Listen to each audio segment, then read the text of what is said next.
Ассаламу алейкум. Лейлек районунун Разак шаарында Баткен казиятынын атайын көчмө жыйыны болуп өттү. Сіздер менен мына бир ийип отуруп, түз кеңешип, мына бир көйгөй болуп аткан маселелерди талкуулап, суроо жооп кылып, акырында бир чечимге келип, бир ынтымакта ушул жерден акырындан бир чечимге келгенден кийин таркасак деген.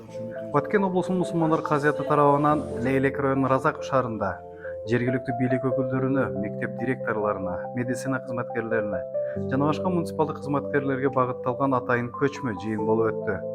Жыйынга Кыргыз Республикасынын дин иштери боюнча мамлекеттик комиссиянын өкүлдөрү, Лейлек районунун акиминин орун басары Максатай Каримбердиева баштаган жергиликтүү бийлик өкүлдөрү жана айыл аймактын жооптуу имамдары катышты.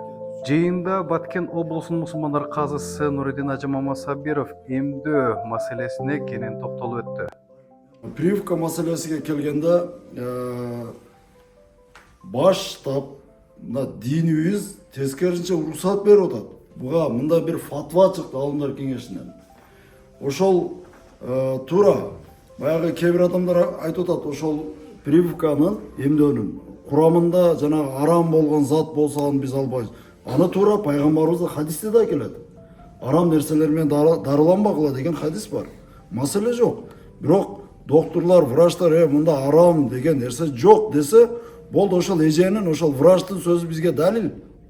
Жетиштүү. Андан ары дагы башка дагы бизге изилдегенге кереги жок, бизгечи муктаждык жок.